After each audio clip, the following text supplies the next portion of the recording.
हमारे दिल में आई ना। हमारे दिल में तो क्या है, घर सारू છે મારો દીકરો મોટા ઓફિસર થઈ ગયા છે, આજુ તો મौज કરશે બસ. મારો દીકરો અસર થાય, મને મોટો બંગલો મિલ जाए, મારી જયકાર हो जाए, મારા संबंधियों में मेरी शान થઈ जाए. जरा विचारो किस ग्रंथ में लिखा है? जो તમે મારી મારી કહી રહ્યા છો, क्या તમે आज છો? आ तो मुर्दा है. अभी वीरू भाई जी ने बताया.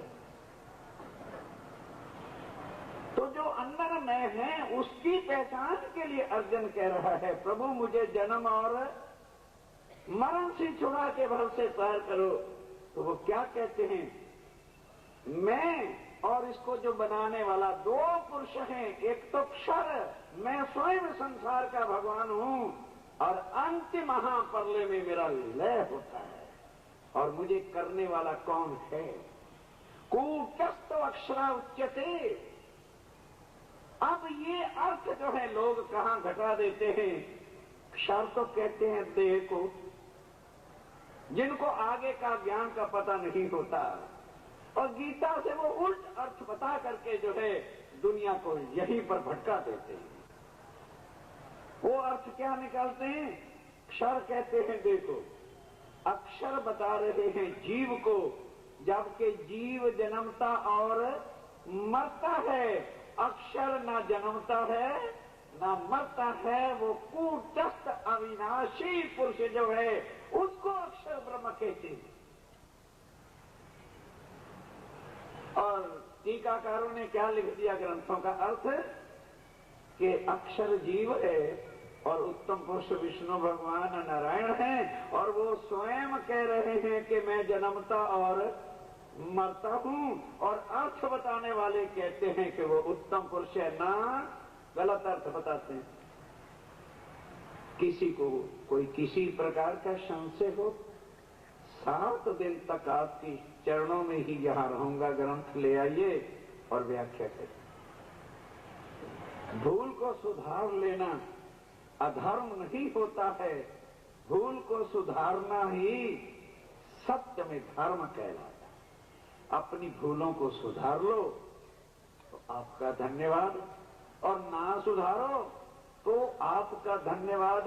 लेकिन अंत समय में ये ना कह देना कि प्राणनाथ जी और उनके साथी आए तो थे, पर हमको किसी ने सीधा रास्ता बताया बस, और किसी काम के लिए ये निजानंद संप्रदाय का अभियान नहीं.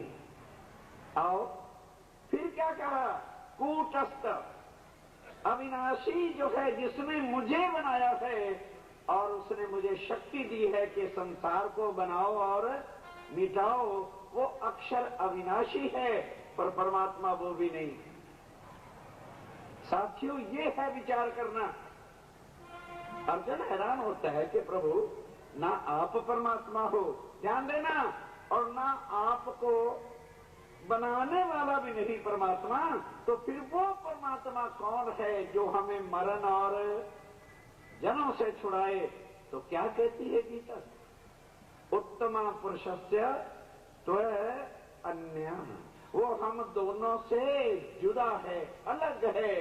जो कौन है? अक्षरा तीत पूर्ण ब्रह्म सच्चिदानंद जो है, केवल वही सबके कर्मों से छुड़ाकर भव से पार करता है.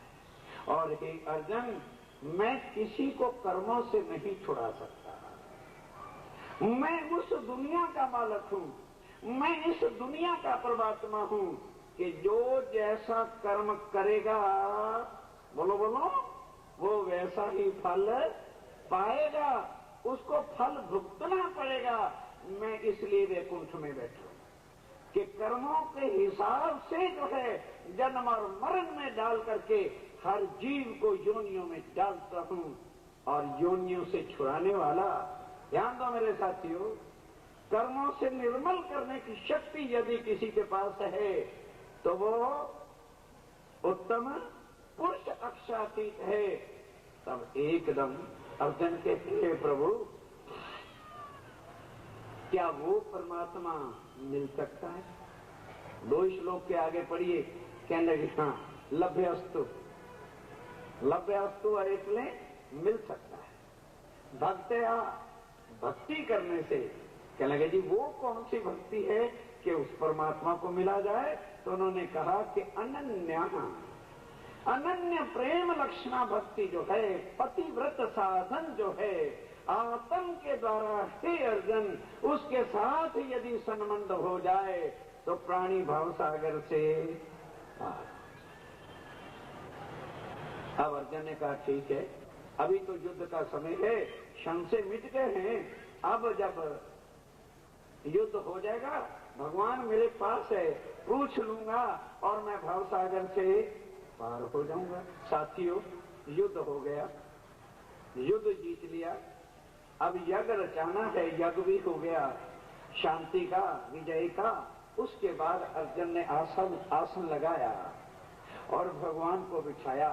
कहने लगे भगवान और जरा, ये तो युद्ध की बात खत्म हो गई, अब जरा मेरे जीव के कल्याण का ज्ञान मुझे सुना दो कि वो ज्ञान जो आपने मुझे बताया था कि वो उत्तम पुरुष जो है उसकी प्राप्ति हो सकती है। तो भगवान पूछता है अर्जुन वो कौन सा ज्ञान? क्योंकि हम जब तक बस एक दूसरे के अधीन पड़े रहते ना कि कथाकारों ने, चर्चा वालों ने चर्चा सुनाई, हमने प्रसाद लिया, उनके चरणों में 5, 10, 20, 50 रखे, बस थई गयो, बस चर्चा थई गयो ना। यहाँ वो धंधा नहीं है, यहाँ आपको किसी किनारे लगा के छोड़े, बीच में नहीं। अब खोलिए जरा, गीता पैदा कहां से हुई? विचार करो, यदि महाभारत ना होता, यदि महाभारत ना होता तो गीता का उपदेश कभी भी दुनिया में ना था, आवश्यकता ही न पड़ती। अब उस महाभारत को खोल लो, नोट करो, 6 खंड है महाभारत के, 6ठा खंड खोल लो, नोट कर लो भाई, कभी काम आ जाएगा। महाभारत का 6ठा खंड अश्वमेध पर्व 16 अध्याय श्लोक नंबर 9 से 13। हे अर्जुन, भगवान कह रहे हैं, हे अर्जुन यदि वो ज्ञान, यदि तू भूल गया है इतना ऊंचा परम ज्ञान, तो तेरे जैसा कोई नीच निकृष्ट व्यक्ति दुनिया में है ही। और भाई वो ज्ञान मैंने नहीं कहा था। महाभारत 6ठा खंड अश्वमेध पर्व 16वां अध्याय श्लोक नंबर 9 से 13। भगवान पोते बोल रहे हैं कि अर्जुन वो ज्ञान मैंने नहीं कहा था, योग माया की शक्ति योगेन, योग के द्वारा मेरे से कहलवा दिया गया था तेरे संशय मिटाने के लिए। मुझे तो बात याद ही नहीं है कि मैंने तुमको ये ज्ञान दिया। तो अर्जुन कहते हैं प्रभु अब, कहने लगे अब तो द्वापर है, अभी द्वापर है, कल युग में मिलेगा।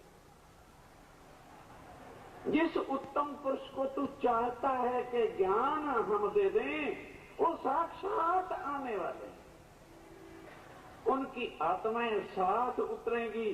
जब वो परम धाम से आएगा तो अपना ज्ञान भी अपने साथ लाएगा। वो ज्ञान किसका होगा? वो शरीर के धारण वालों के लिए नहीं होगा, वो हर एक मानव के लिए होगा। क्योंकि कलयुग में कौन आएगा? जो परमात्मा सबका एक है वो आएगा। तो वो आके क्या करेगा? सारे धर्म ग्रंथों का एकीकरण करेगा। वो किसी की निंदा नहीं करेगा, इसलिए निजानंद संप्रदाय का जो हकीकत में मानने वाला है वो ना तो किसी गुरु की निंदा करेगा, ना किसी धर्म ग्रंथ की निंदा करेगा और ना किसी धर्म को छोटा बड़ा करेगा। ये 3 नियम है निजानंद संप्रदाय। तो आओ मेरे साथियों, भगवान क्या करते थे अर्जुन? कहने लगे अच्छा प्रभु, तो इतना तो तुम कर सकते हो कि जब कल युग आए तो मुझे भी मनुष्य तन बोलो दे देना। हाँ अर्जुन ये दे सकता हूं, तथास्तु जा बल से। और अर्जुन मैं आया हूं, आया था, आता रहूंगा, मेरे अवतार होते ही रहते हैं। कब? यदा यदा ही धर्मस्य गणान भक्ति का, कि जब जब जो है भारत की भूमि पर, क्योंकि ये देव भूमि, जितने भी अवतार होते हैं, जितने भी देव आए हैं, इसी धरती पर आते हैं। मैं धर्म की रक्षा करने के लिए आता हूं, और जब आता हूं तो करता क्या हूं? परित्राणाय साधूनाम और विनाशाय सा दुष्कृताम। जो दुष्ट लोग होते हैं, मांसाहारी होते हैं, दारू पीते हैं, व्यभिचारी होते हैं, बीड़ी और तंबाकू के लपालप करते हैं, उनका आते ही नाश करता हूं। अब वोट डालो, भगवान को बुलाएं कि ना? बोलो बोलो बोलो, क्या करें? बोलो, ज्यादा वोट किधर चले जाएंगे? बीड़ी वालों के। ज्यादा वोट किसके हो जाएंगे? दारू वालों के। ज्यादा वोट किसके हो जाएंगे? मटन वालों के। तो फिर भगवान क्या करेगा? फैसला करो भाई।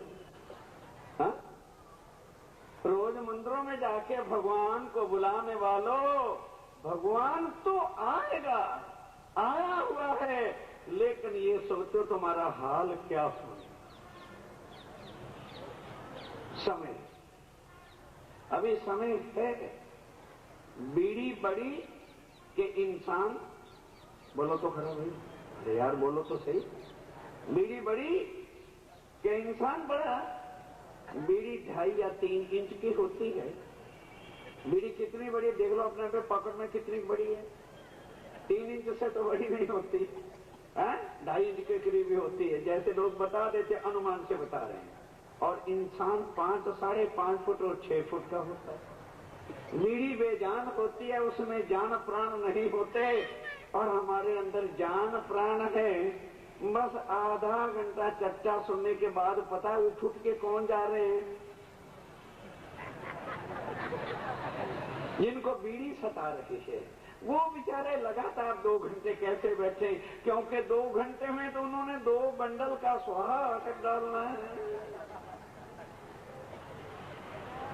विचारो, ये हीरा जन्म 84 लाख योनियों के लिए मिला है मेरे साथियों।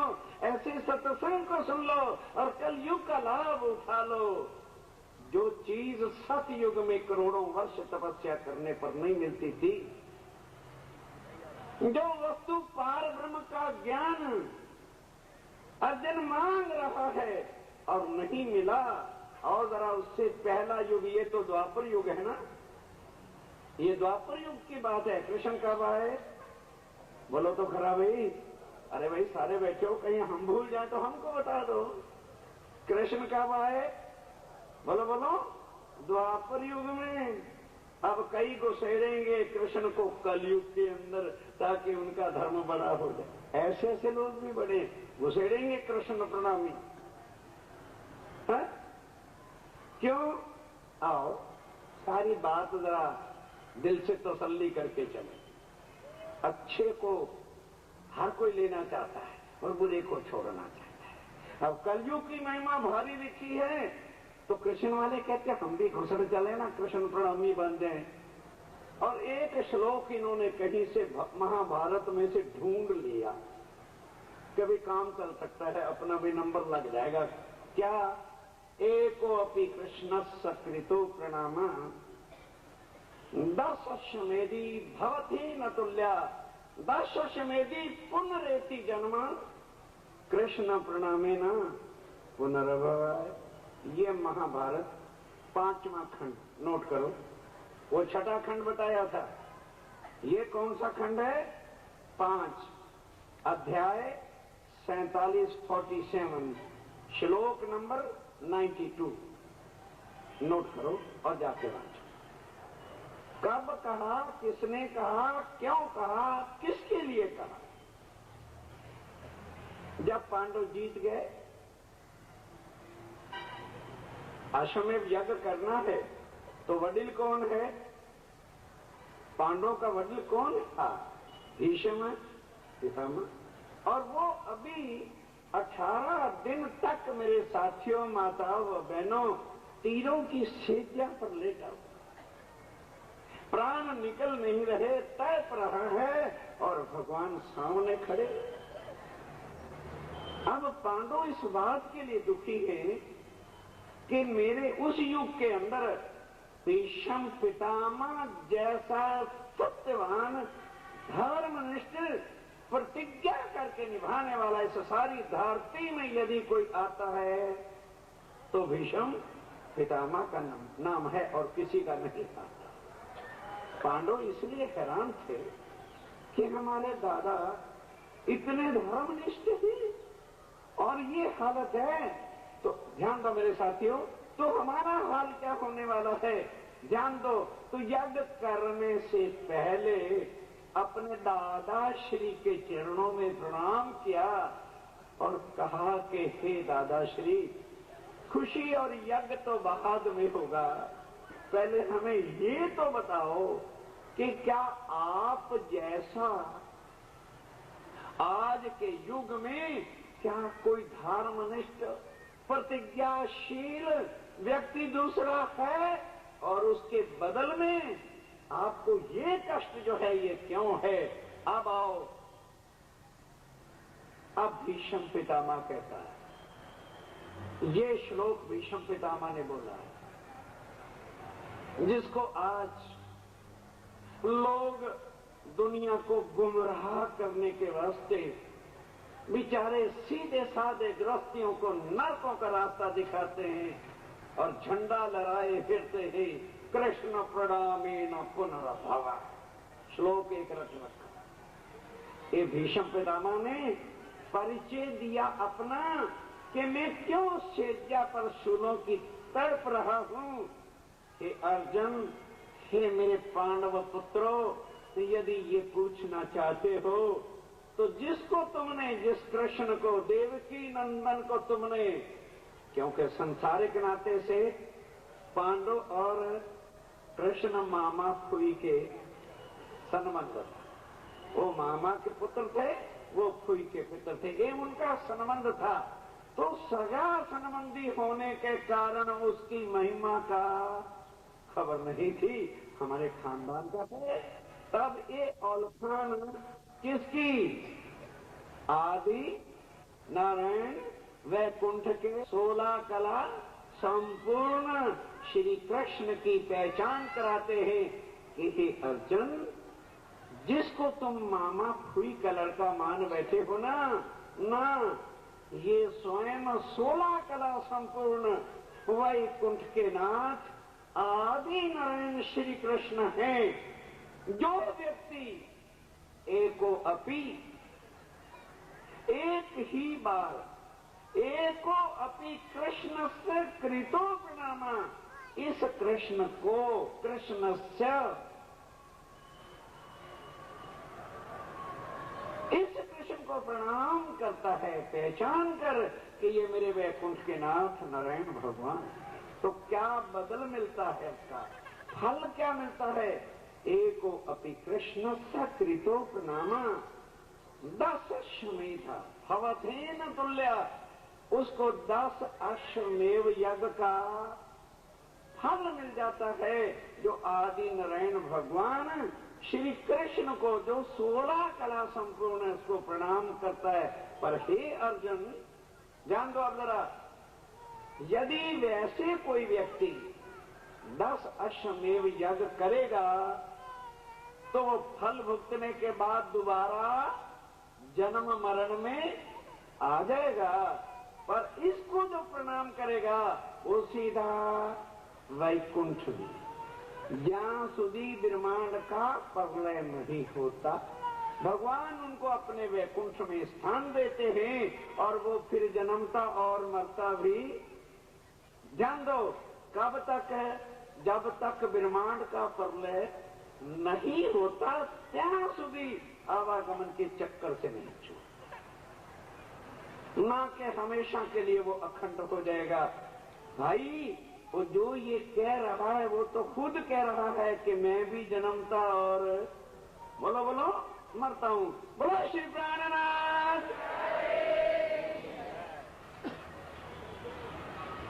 चिंता न करना, समय से ज्यादा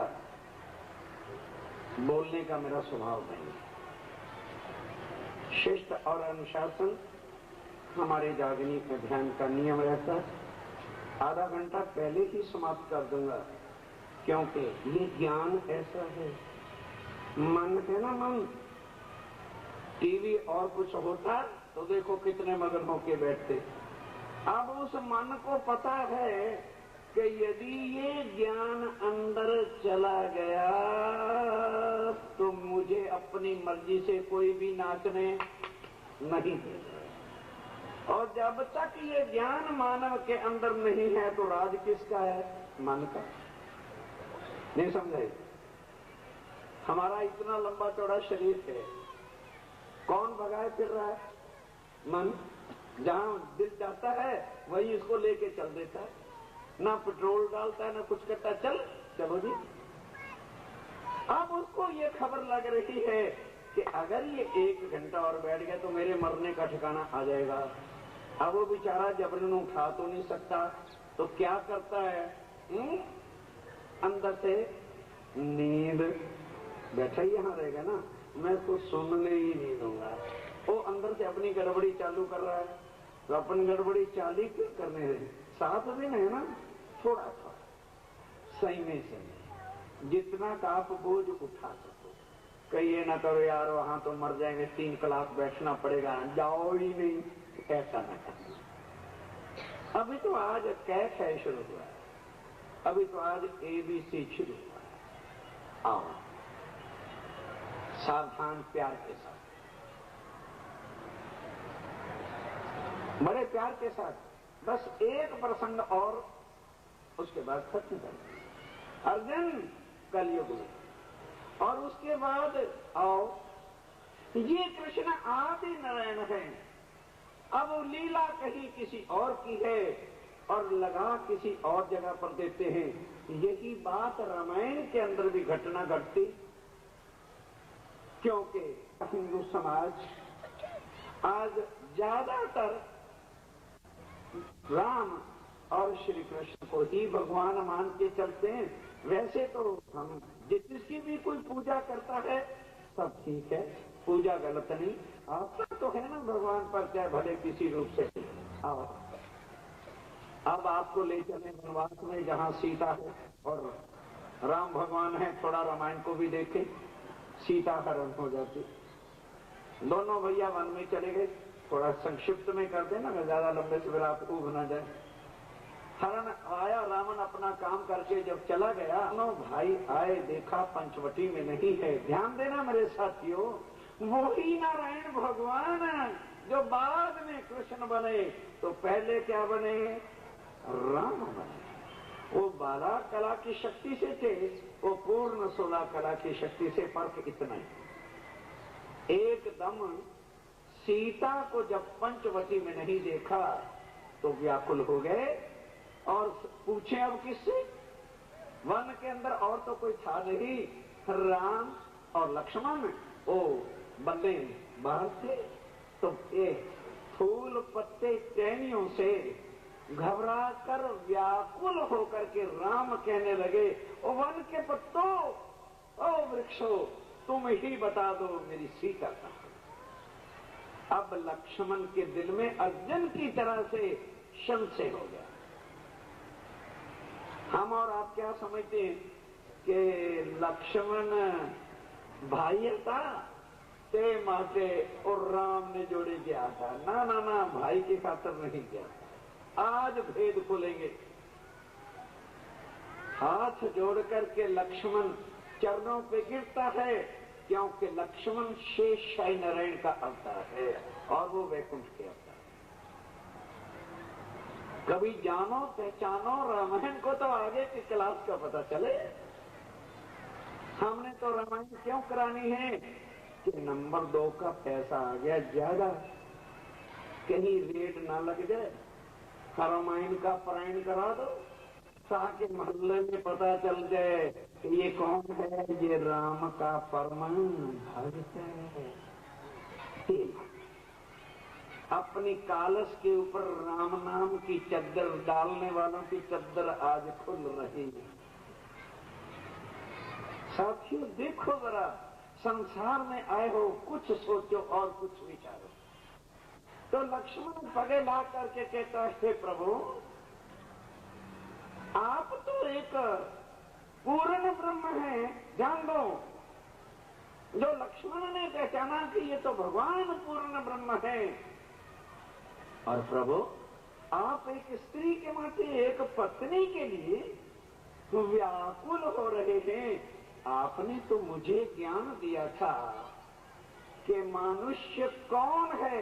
लिखो अपने अपनी किताबों में, हकीकत में मानव मनुष्य वो है जो संकट कोट भी आ जाए तो अपना धैर्य ना छोड़े, वो ही मानव है। और हमारे ऊपर जरा सा मुसीबत आ जाएगी, फिर रोते फिरेंगे, सूत जाए। अरे कहना क्या है, जो कुछ होगा तो देखेंगे। लक्ष्मण कहता है, प्रभु आपने तो मुझे ज्ञान दिया था कि मोटा से मोटा भी संकट आ जाए तो धैर्य नहीं छोड़ना चाहिए। आप तो पोते पूर्ण ब्रह्म छो। तो ध्यान दो जरा, खोलो रामायण। राम पोते कहे छे, अर्जुन लक्ष्मण एक तो जो तू कह रहा है ना कि सीता मेरी पत्नी है ना, ये संसार सीता को मेरे देह की पत्नी मानता है, नहीं, ये मेरे मन की शक्ति है जिससे मैं सृष्टि बनाता और मिटाता हूं। इसलिए ये मेरे से जुदा और मैं इससे कभी भी जुदा हो नहीं सकता। दूसरी बात, तुमने मुझे पूर्ण ब्रह्म कहा ना प्यारे लक्ष्मण, मैं पूर्ण ब्रह्म नहीं। कहने लगे, प्रभु आप पूर्ण ब्रह्म नहीं है। कहने लगे, एकदम जैसे कोई आदमी बहु हैरान हो जाता है, तो लक्ष्मण हैरान થઈ गया कि ओहो ये क्या हुआ। तो अच्छा प्रभु, मैं तो आपको पूर्ण ब्रह्म ही मानकर घर से आया था कि आपकी कृपा से मैं भवसागर से पार हो जाऊंगा। यदि आप पूर्ण ब्रह्म नहीं हैं तो मुझे पूर्ण ब्रह्म का ज्ञान ही बता दो ताकि उस ज्ञान के द्वारा मैं भव से पार हो जाऊं। मेरे साथियों, तो राम भगवान वो झूठ नहीं बोलते। कहने लगे, हे लक्ष्मण, जिस पूर्ण ब्रह्म का तू ज्ञान मेरे से पूछना चाहता है, यदि वो ज्ञान मेरे पास होता तो मैं वैकुंठ से सीधा भवसागर से पार चला जाता, इधर धकड़े खाने क्यों आता। कहोगे जी ये तो रामायण में ने लिखा। खोलो, लिखो, नोट करो, बालकांड चौपाई नंबर 143। कल रामायण खोल लेना घर जाके, बालकांड खोल लेना और चौपाई वाँच लेना और चौपाई लिख भी लो। राम भगवान कह रहे थे, नेति नेति जहि वेद निरूपा निजानंद निउपाधि अनुपा शंभु विरंच विष्णु भगवान जासो अंश तेना। हे प्रिय लक्ष्मण, जिस सच्चिदानंद को, जिस उत्तम पुरुष पार ब्रह्म को वेदों ने भी नेति नेति करके कहा है कि वो ना इति इस ब्रह्मांड में नहीं है, क्योंकि ब्रह्म सत्य है और जगत मिथ्या है। मिथ्या में कभी भी सत्य होता नहीं है। नेति नेति जही वेद निरूपा, और उस निजानंद पूर्ण ब्रह्म सच्चिदानंद को निउपाधि अनुपा, उसको इस दुनिया के शब्दों से कोई भी उपमा या उपाधि या महिमा लग ही नहीं सकती, क्योंकि सारे जगत के जितने भी शब्द हैं ये कहाँ जाके अटक जाएंगे? निराकार शून्य मंडल में रुक जाते हैं, आगे जाते नहीं। इसलिए वो निउपाधि है, उसको कोई उपाधि, कोई तत्व, कोई महिमा जो है लगती नहीं।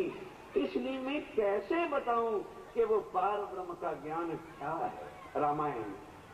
तब लक्ष्मण प्रार्थना करते हैं, अच्छा प्रभु, यदि पार ब्रह्म का ज्ञान नहीं है तो फिर कम से कम उस पार ब्रह्म का नाम ही बता दो, क्योंकि शास्त्रों में लिखा है कि जिस भगवान का आप नाम सुमरन करोगे तो वो भगवान अपनी शक्ति से तुम्हें उतना फल देगा।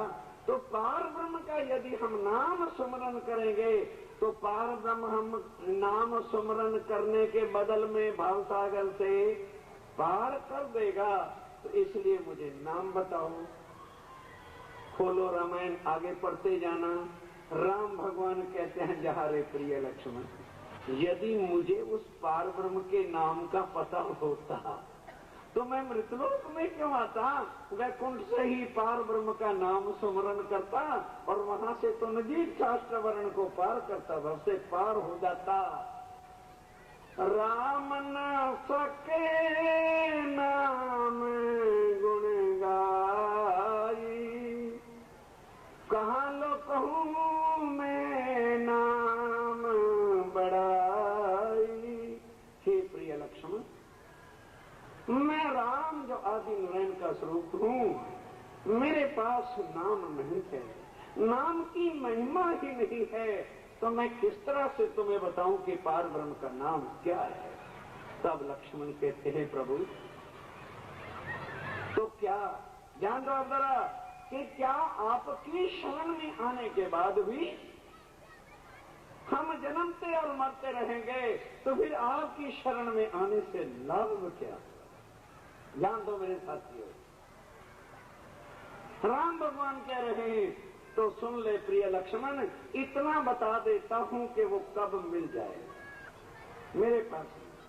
अभी त्रेता युग है, राम कब आए भाई? बोलो बोलो, राम कब आए? त्रेता युग में। और कृष्ण कब आए? बोलो बोलो, जरा खुल के बोलो, क्योंकि कृष्ण प्रणामियों को बेचारों को कष्ट हो रहा होगा। उन्होंने जबरदस्ती घुसेड़ रखा है कल युग में उस कृष्ण की, जिसने आना नहीं ना वो आया। कृष्ण कब आए? अरे बोल तो दो।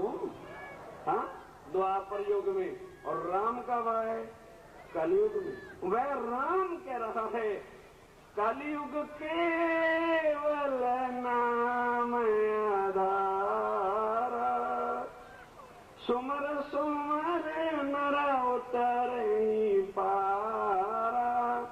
प्रिय लक्ष्मण, चिंता मत कर, बस एक ही युग द्वापर बीच में है। कल युग में पूर्ण ब्रह्म सच्चिदानंद अक्षरातीत आएंगे। खुद वो अपना नाम, अपना धाम और अपना स्वरूप दुनिया में आकर के जाहिर करेंगे। उस नाम को, उस पूर्ण ब्रह्म के साथ, उस नाम से जो अपना संबंध जोड़ेगा, सुमर सुमर नर उतरे ही पारा, वही भाव से पार होगा।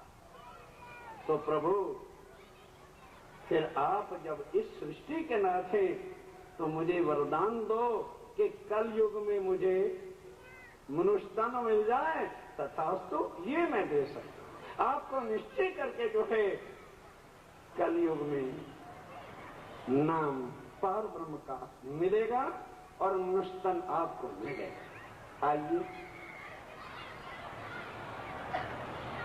अभी समय 4 नहीं बजाऊंगा, चिंता मत करो, समय 4 तक है, 3:30 बंद कर दूंगा, 15 मिनट बाकी, बस फिर प्रसाद मिलेगा, चलेंगे, बाकी कल सोते हैं।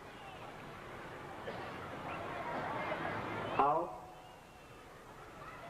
कलयुग शुरू हुआ, भाई त्रेता गया, द्वापर गया, कलयुग को ले तो आए, आने वाले की महिमा कल पूछ लेंगे। कलयुग जब शुरू होता है तो पहला राजा जिसने पृथ्वी पर राज किया उसका नाम है जन्मेजय।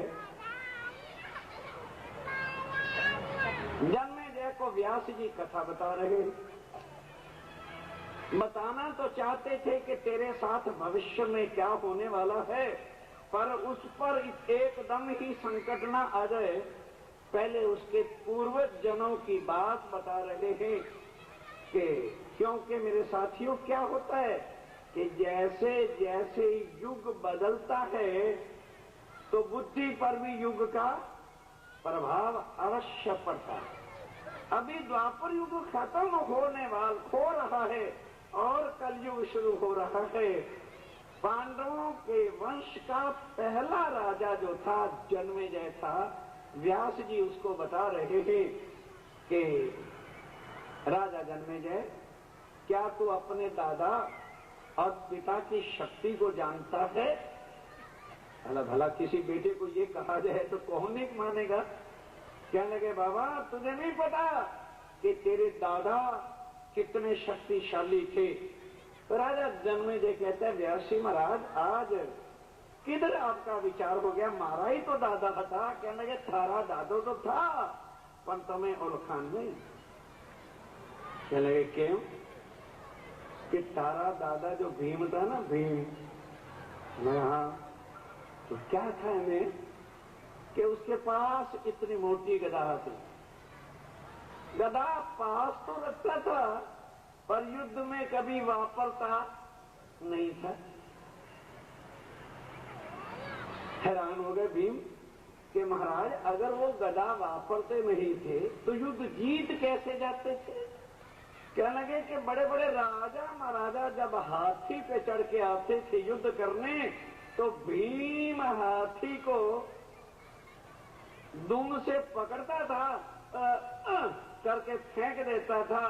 तो भीम ने जो हाथी फेंके वो आज दिन तक लौट के धरती पर आए नहीं, इतने शक्तिशाली तेरे दादा थे। तो जन्मेजय कहता ओ महाराज इतना गपौड़ मारो है कि जो मैं सुन भी सकूं। दादा तो मेरे थे ना, और मैं तो हाथी का पग सारा दिन लगा रहूं तो हिलेगा नहीं, और मेरे पिताश्री मेरे से 10 गुना ज्यादा अधिक शक्तिशाली होते होंगे तो वो हाथी को ज्यादा से ज्यादा पकड़ के रस्सा बांध के खींच लेते होंगे, हाथी बैठ जाता। और जो दादा थे भीम, भीष्म, ये सारे जितने भी थे तो ये क्या करते होंगे कि धक्का देते होंगे तो हाथी गिर जाता होगा। पर ये मैं नहीं मानता कि हाथी अब दुम से पकड़े और यूं करे और लौट के धरती पर ना महाराज, ए महाराज तो बात होगा, तुम्हारा ज्ञान सुनना ही नहीं, कभी झूठ बोलते हो। आज के नौजवान कभी मान सकते, क्योंकि उनको पता है कि हम एक उंगली के ऊपर 5 किलो का भी वजन, बोलो बोलो बोलो बोलो, नहीं तो कल प्रैक्टिकल करा दूंगा, 5 किलो का वेट ले आऊंगा, कोई नौजवान उंगली पे उठा के बता दे। और भीम बैठे बैठे हाथी की दुम पकड़ होता लौट करके आकाश। किस बुद्धि के साथ सोचोगे कितनी बीड़ियां रोज पीता होगा? क्योंकि अंडे खाने से आज के डॉक्टर क्या कहते हैं, विटामिन बी आएगा, बी तो हमारी बहनें भी अपने बच्चों की तंदुरुस्ती स्वास्थ्य ठीक करने के लिए क्या करते हैं? अंडे दूध में पिला रही ताकि हमारे बच्चे शक्तिशाली हो जाएं। उन बहनों से प्रश्न है, हाथी ओ भीम कितने अंडे रोज खाता था जो हाथी थे? वो सात्विक भोजन करते। सात्विक भोजन के अंदर जो शक्ति शुद्धि थी सब कुछ है, वो किसी भोजन के अंदर नहीं, वो राक्षसी को। ध्यान दो मेरे साथियों, तब योग के बल से, जो योग साधना हमारे शास्त्रों में अष्टांग योग के ही है, व्यास जी इसके अंदर निपुण थे। उन्होंने अपने योग के बल से वायुमंडल को रोका। जो वायु पूर्व पश्चिम उत्तर दक्षिण चलती है, आज तो प्रैक्टिकल हो गया क्योंकि हम रॉकेट छोड़ते हैं और रॉकेटों से पता चल गया कि जमीन से 2 किलोमीटर की ऊंचाई पर आगे वो शक्ति खत्म हो जाती है कि धरती अपनी तरफ खींचे। अर्थात जो चीज 2 किलोमीटर ऊपर चली जाए उसको खींचने की शक्ति धरती में नहीं रहती। ये रॉकेट ने बता दिया। आगे ये चीजें नहीं थी, इसलिए राजा जन्मेजय को विश्वास नहीं हुआ। तो क्या किया उन्होंने, व्यास जी ने उस वायुमंडल को रोका तो डायरेक्ट धरती का उसके साथ जब संबंध जुड़ा तो उस वायुमंडल में जो ऊपर थी धड़ धड़ धड़ जो हाथी के खड़ियान थे, सिर था, टांगे थी, सूंड था, कान थे, धड़ धड़ धड़ धड़ धड़ धड़ धड़ नीचे गिरने लगे। उसी के सामने जब 1 मिनट के अंदर इतने हाथियों के खड़ियान आ गए तो व्यास जी कहते हैं, बोल भाई और के बंद करूं? कहते महाराज कितने के? चले जा, आकाश भरा पड़ा को भीम ने गिन के थोड़ा हाथी गिन रखे थे। युद्ध में जो हाथी आया भेजता गया, लौट के एक भी नहीं आया, चरणों पे गिर गया। प्रैक्टिकल करके दिखा दिया ना, इसलिए तो वीरू भाई जी को प्रैक्टिकल करके आपको दिखा। क्योंकि आज संतों की वाणी पर क्या लोग मजाक समझते। अरे भाई जो संत है उनको डंबरों की जरूरत नहीं होती, इसका सत्य वचन ही सबको चुका देता है। आइए, तब चरणों पे गिर के जा रहा जन्मेजय कहता, महाराज आज इस ज्ञान के सुनाने का आपका अर्थ क्या था? कहने लगे इसलिए तुम्हें बता दिया है, ये तो तेरी बीती बात है, अब तेरे साथ जो होने वाली है वो बात बताता हूं कि थोड़े ही दिनों के बाद तू चक्रवर्ती राजा होगा। चक्रवर्ती राजा होने के बाद नियम विधान था उस समय का कि उस राजा को 10,000 ब्राह्मणों का भोजन करवाना पड़ता था। पर तू क्या करेगा? वन में शिकार करने के लिए जाएगा। स्वर्ग की एक अप्सरा को श्राप दिया हुआ इंद्र ने, जो वन में घूम रही होगी, संध्या काल होते ही वो जब अप्सरा के रूप में आएगी तो उसका सुंदर स्वरूप देखकर तू मोहित हो जाएगा और उसको पकड़ के घर ले आएगा और उसको पटरानी बनाएगा। जब तू पटरानी बनाएगा तो 10,000 ब्राह्मणों का भोजन कराएगा।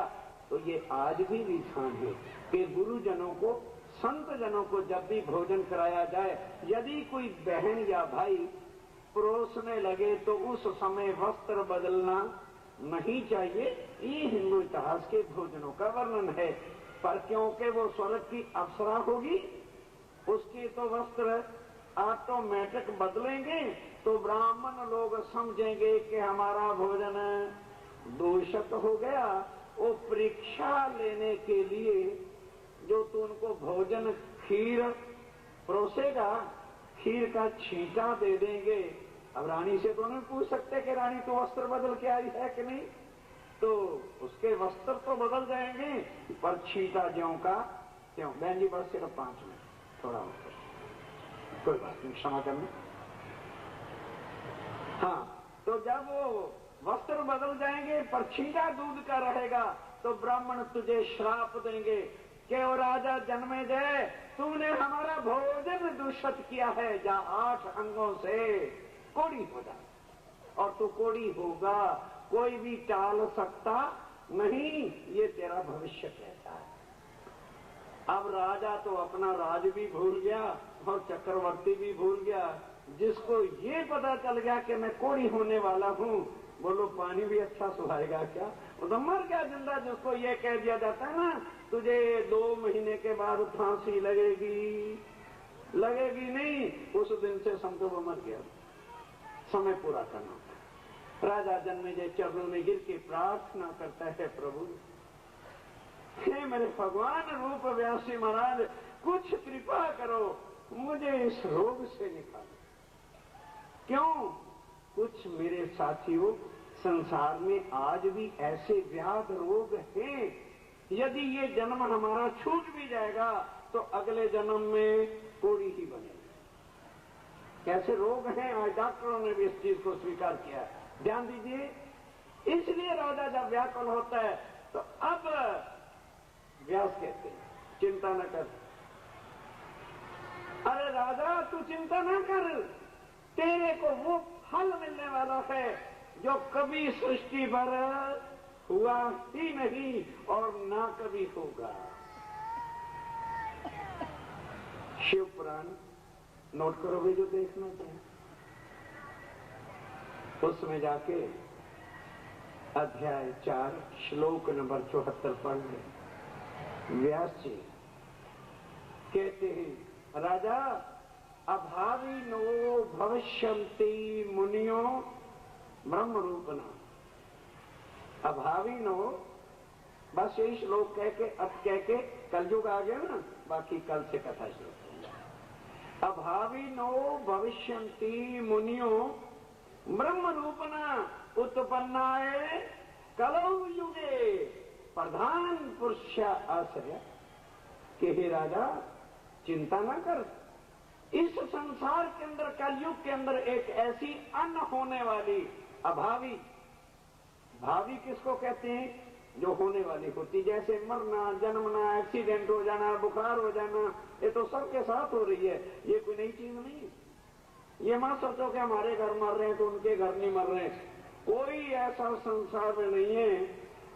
एक बार गुरु नानक देव जी का नाम तो सुना ही होगा, 2 शिष्यों के साथ जा रहे थे तो एक गांव के अंदर से गुजरे, वहां एक बेचारी बुढ़िया दिखरी थी, बालपन से उसका पति ऑफ हो गया था, एक ही उसका लड़का था, बर्तन मल मल के चक्की पीस पीस के उसने जो है उसको पाला था, पढ़ाया था, लगन होने वाला था कि भानी तो बहुत वो चीज है, उसकी मृत्यु हो गई। कोई सहारा नहीं था दुनिया में, बस लड़के का ही रास्ता देख रही थी। लड़का भी जब मर गया, बस रो रो के बुरी हालत। वो कहती है मैं अपने लड़के की लाश मृतक बॉडी नहीं उठाने दूंगी, मैं इसी के साथ मर जाऊंगी। उसी रात गुरु नानक वहां आ गए। सब लोगों ने महिमा सुन रखी थी, सब गांव वालों ने कहा महाराज आप इतने महान संत हैं तो क्या एक आदमी को, बस 2 मिनट की बात है, बस बंद करता हूं, आप इसको जिंदा नहीं कर सकते?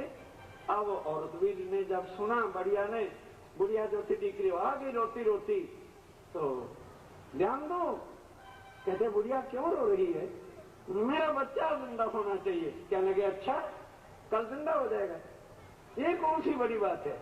ध्यान दो मेरे साथियों, सुनने जैसी बात है कि मेरा लड़का जिंदा हो जाएगा। बिल्कुल लड़का जिंदा हो जाएगा, पर एक शर्त है, रात भर तूने रोना नहीं, रात भर रोना नहीं, और इसकी डेड बॉडी अर्थी के पास बैठी रहे, रोना नहीं, तब तो हो जाएगा जिंदा।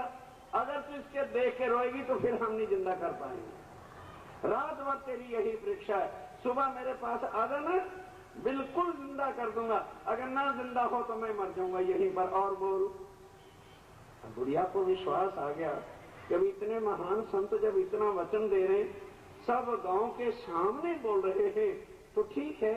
सारी रात लड़के के मृतक शरीर डेड बॉडी के पास बैठी रही, रोई नहीं। सुबह आई नहा धो के, हाँ उधर गुरुजी भी क्या थे, गुरु नानक देव जी, आओ बढ़िया आओ आओ, अभी तेरा लड़का जिंदा हो जाता, बस एक मुट्ठी भर आटा चाहिए। ऐसा कर, गांव में चली जा, एक मुट्ठी भर फट आटा ले आ, पर उस घर से लाना है जिस घर में कभी कोई मरा, उस घर का आटा। तुरंत बस देरी तेरी है, लड़का अभी जिंदा हो जाता है। अब वो बेचारी को क्या पता, अब उसने सारा गांव घर सब जगह गई, आटा तो सब थाल लेकर के खड़े के ले भैया, अगर तेरा बेटा जिंदा होता तो एक मुट्ठी का भैया थाल ले जा। कहते जी तुम्हारे घर कोई मरा था? हाँ भाई 6 महीने था मारा, तो दीकरा मरा था। कोई कहता हमारा बाबा मरा था, कोई कहता मेरा नाना मरा था, कोई कहता मेरा पति मरा था, कोई कहता मेरी माँ मरी थी, कोई कहता मेरी बहन मरी थी। कोई ऐसा घर नहीं मिला जिसके घर में कोई मरा नहीं। तो अब वो वापस आई, गुरुजी के पास नहीं गई, गांव वालों को कहती उठाओ इसको, जल्दी चल के जो है शमशान घाट में दफन कर दो। जब सबके घर में मरना है तो मेरा मर गया तो क्या हुआ? इसको कहते हैं होनी, जो सबके साथ होती है। अब उन्होंने क्या कहा था? अभावी अनहोनी बात मेरे साथियों, जो कभी भी नहीं हुई और ना दोबारा फिर कभी होगी, वो कलयुग में अनहोनी होगी कि पूर्ण ब्रह्म और उनकी आत्माएं वो ब्रह्म मुनि संसार में आकर के मानव तन को धारण करेंगे।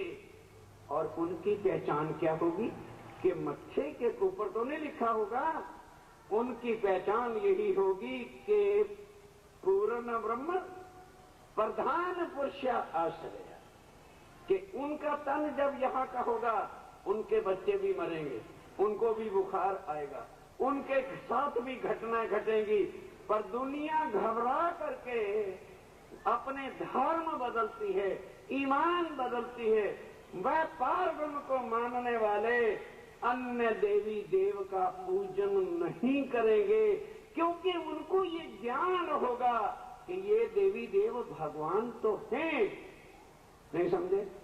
ये भगवान हैं पर माया देने वाले हैं, हमको भाव से पार नहीं कर सकते। अब विचार करो, ये मनुष्य तन किसके लिए मिला? पैसे इकट्ठे करने, संतान के लिए मिला क्या? और फिर यहाँ विधान भी क्या है कि कर्मों से ज्यादा ये भगवान हमको दे भी नहीं सकते, तो जीवन किसके लिए नष्ट कर रहे हो मेरे साथियों? विचारो, ये वो कलयुग आ गया है।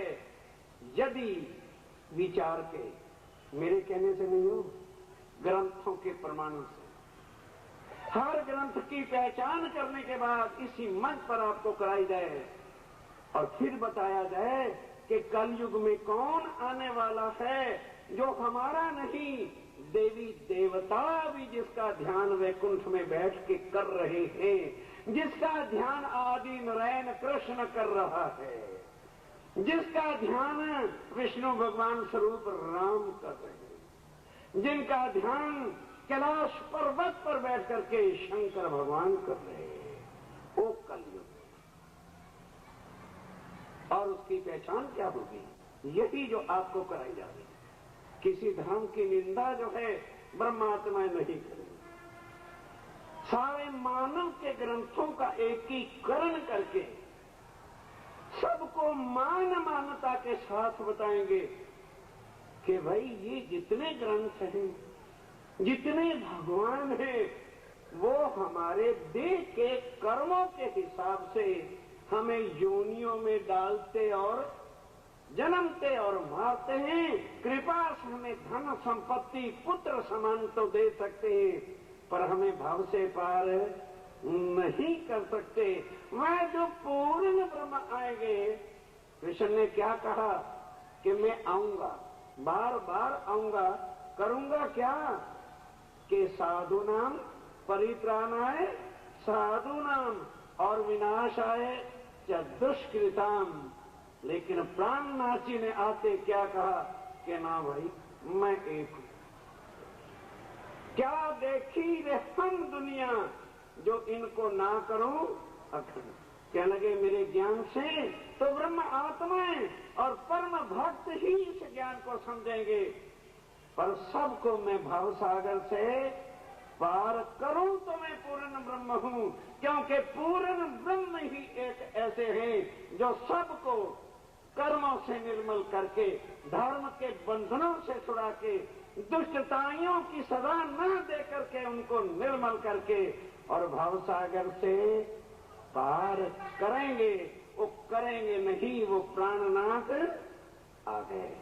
अब कैसे विश्वास हो कि आ गए, उसका प्रमाण कल फिर 1 बजे आपके चरणों में हर ग्रंथों से, कुरान से प्रमाण देंगे, बाइबल से प्रमाण दिया जाएगा, हिंदुओं के ग्रंथों से प्रमाण दिया जाएगा।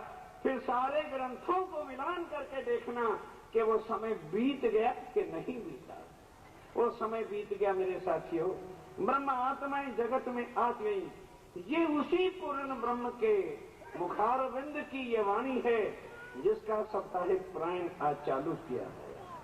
और इस ज्ञान के ही आधार पर जो कुछ आप सुना है आपने, ये उन्हीं की कृपा, ये उन्हीं की मेहर है, ये उन्हीं का ज्ञान है जो असत्य को हटा करके सच्चिदानंद के एक स्वरूप को और हर मानव को धर्म के बंधनों से मुक्त करके एक परमात्मा का पहचान कराता है। क्योंकि धर्म देह से होते हैं और आत्मा धर्म और कर्म से परे की बात है।